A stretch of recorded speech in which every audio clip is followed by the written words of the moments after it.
জনাব তারেক রহমান, আপনাকে আমাদের অনুষ্ঠানে স্বাগত জানাই। আপনি আমাদের শুভেচ্ছা এবং কৃতজ্ঞতা জানবেন। ইনশাল্লাহ দেখা হবে যুদ্ধের মাঠে, দেখা হবে সংগ্রামের মাঠে, দেখা হবে আপনাদের সাথে ভোটের ময়দানে। ঘরে বসে থাকার আর সময় নেই। সময় আছে ঘরে বসে থাকার? সময় নেই।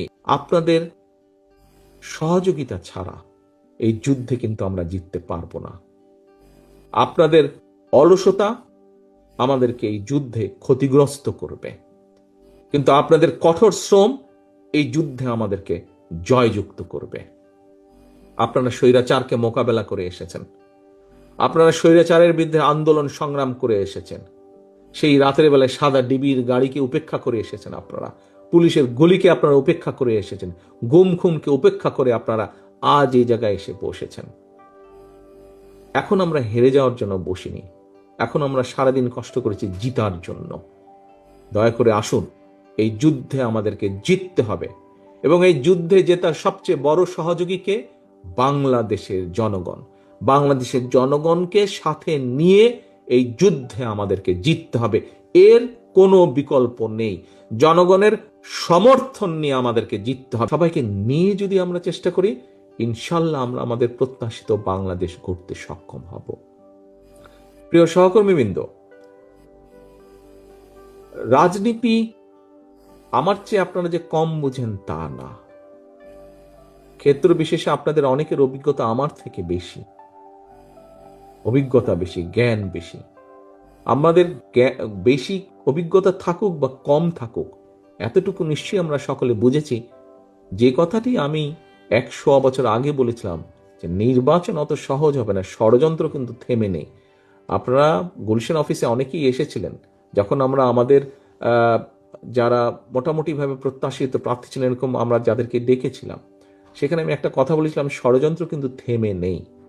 গত কয়েকদিনের ঘটনা, গতকালকের ঘটনা, চট্টগ্রামে আমাদের প্রার্থীর উপরে গুলিবর্ষণের ঘটনা, এই সব কিছু নিয়ে কিন্তু প্রমাণিত হচ্ছে যে যা আমি বলছিলাম তা কিন্তু সত্য হচ্ছে আস্তে আস্তে।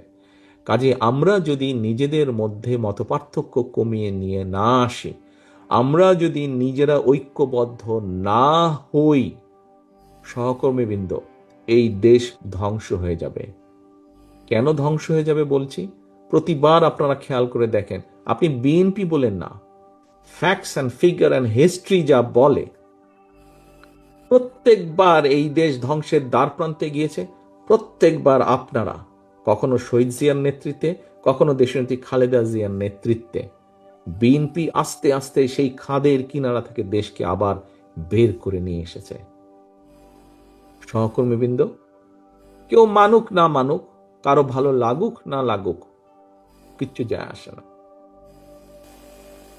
আমরা জানি সকল সময় যখনই দেশ সংকটে পড়েছে এবং জনগণ বিএনপির কাঁধে দায়িত্ব দিয়েছে, বিএনপি সর্বোচ্চ দিয়ে চেষ্টা করেছে জনগণের সেই যেই ষড়যন্ত্রগুলো চলছে, বিভিন্ন সূত্র খবর বলছে এই ষড়যন্ত্র এখনই থেমে থাকবে না, এটা আরো খারাপ রূপ হতে পারে। কিন্তু আমাদের ভয় পেলে চলবে না, আমাদেরকে আতঙ্কগ্রস্ত হলে চলবে না, আমাদেরকে মানুষকে সাহস দিতে হবে, আমাদেরকে নিজেদেরকে ঐক্যবদ্ধ হতে হবে, আমাদেরকে মানুষকে, দেশের সাধারণ মানুষ, গণতান্ত্রিক আমি মানুষকে আমাদের ঐক্যবদ্ধ করতে হবে। আমরা যত ঐক্যবদ্ধ হব, আমরা যত সামনে এগিয়ে আসব, আমরা যত পরিস্থিতি তৈরি করব, যে কোনো মূল্যে নির্বাচন হতে হবে, এই পরিস্থিতি যত আমরা তৈরি করব, ষড়যন্ত্রকারীরা তত পিছু হটতে বাধ্য হবে, এবং তাদেরকে পিছু হটানোর ক্ষমতা এবং শক্তি একমাত্র আপনাদের আছে। আপনারা যারা বিএনপি করেন, আপনারা যারা শহীদ জিয়ার রাজনীতি করেন, দেশনেত্রী খালেদা জিয়ার রাজনীতি করেন, একমাত্র সেই শক্তি, সেই যোগ্যতা, সেই ক্ষমতা আপনাদের আছে। প্রিয় সহকর্মীবৃন্দ, এখন আমাদের সময় এসেছে আমি কি পেলাম তা না, সময় এসেছে আমি দেশ এবং জাতির জন্য কতটুকু করতে পারলাম, কতটুকু করতে পারলাম দেশ এবং জাতির জন্য। আজকে আপনি যদি দেশ এবং জাতির জন্য কিছু করতে পারেন, আগামী দিনে আপনার সন্তান, আপনার নাতিপুতি, এরা ভালো থাকবে, আপনার ভবিষ্যৎ বংশধর ভালো থাকবে। প্রিয় সহকর্মীরা, আজ সময় এসেছে নিজে কি পেলাম সেটা ভুলে যাবার, কি দিতে পারলাম, কি দিচ্ছি, কি দিব দেশ এবং জাতিকে। যদি দিতে পারি তাহলেই ইনশাল্লাহ আমরা কিছু পাবো, সম্মান পাবো, মর্যাদা পাবো, শান্তি পাবো। আসুন আমাদের আজকের লক্ষ্য হোক আমাদের এই পরিকল্পনাগুলোর বাস্তবায়ন কাজ শুরু করা। আমাদের আজকের লক্ষ্য হোক দেশে শান্তি, শৃঙ্খলা এবং আইনের শাসনকে প্রতিষ্ঠিত করা। প্রিয় সহকর্মীবৃন্দ, রাজনৈতিক সহকর্মী হিসাবে আপনাদের কাছে আমি এটাই প্রত্যাশা করি যে আমাদের পরিকল্পনা যা আপনারা সারাদিন মিলে, নান্নু একটু আমার সাথে কথাটা শোনেন, ঝালকাঠির নান্নু 2 মিনিট পরে নিজে কথা বলেন, আমি শেষ করে দেবো এখনই। আজকে আমাদের পরিকল্পনা হওয়া উচিত, আমাদের সকলের প্রতিজ্ঞা হওয়া উচিত যে কাগজগুলো আপনাদের কাছে আমরা তুলে দিলাম, প্রথমেই আপনারা হাত তুলে বলেছেন, স্বীকার করেছেন। আমি ধরে নিতে চাই, বিশ্বাস করতে চাই, শুধু হাত তোলার জন্য আপনারা হাত তোলেনি, আপনারা বিশ্বাস করেন বলেই আপনাদের বিশ্বাস থেকে আপনারা হাত তুলেছেন যে এই কাজগুলো যদি আমরা শুরু করতে পারি, আমরা ধীরে ধীরে দেশের এবং দেশের মানুষের ভাগ্যের পরিবর্তন করতে পারবো। তাহলে এইগুলোর নিয়ে যেতে হবে জনগণের কাছে। এই কাজগুলোর সাথে, এই পরিকল্পনার সাথে জনগণকে সম্পৃক্ত করতে হবে, জনগণ যাতে বুঝতে পারে ইয়েস, বিএনপির পরিকল্পনা আছে। সহকর্মীবৃন্দ, আপনারা তো প্রত্যেকে পলিটিশিয়ান, প্রত্যেকে আপনারা রাজনীতিবিদ এই ঘরে উপস্থিত। আপনাদেরকে আমি 5 সেকেন্ড থেকে 10 সেকেন্ড সময় দিলাম।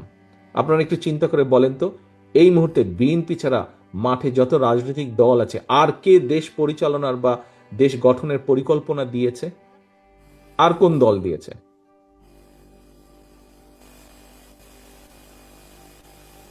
আর কোন দল দেয়নি, একমাত্র আপনারা দিয়েছেন। অস্থিরতা চারিদিকে, মানুষ অস্থির হয়ে গেছে। আপনাদের কি তাই মনে হয় চারিদিকে অস্থিরতা? আমি তো অনেক দূরে আছি, আপনারা তো দেশের মধ্যে আছে, চারিদিকে শুধু অস্থিরতা অস্থিরতা। এটা বলছে, ও চিৎকার করছে, ওইদিকে মব ক্রিয়েট করার চেষ্টা করে, কেউ ফায়দা লুটার চেষ্টা করছে। আপনাদের কি মনে হয় একটি অস্থিরতা চারিদিকে, মানুষের মনের মধ্যে অস্থিরতা? আচ্ছা, যদি অত্যাচারের সময় স্বৈরাচার ছাড়া ভিন্ন মতি যারাই ছিল প্রত্যেকের সাথে স্বৈরাচার অবিচার করেছে, কিন্তু আমরা যদি এখন তাদের মতনই বিহেভ শুরু করি, তাহলে তো তারা এবং আমরা এক হয়ে গেলাম। আমাদের কাছে মানুষ প্রত্যাশা করে ভিন্ন কিছু। মানুষ প্রত্যাশা করে আমরা সেভাবেই দেশ পরিচালনার সুযোগ ইনশাল্লাহ আমরা পেলে আমরা সেভাবেই দেশ পরিচালনা করব, যা মানুষের কাছে কাম্য, যা এই দেশের আইন বলে আমরা সেভাবে দেশ পরিচালনা করব।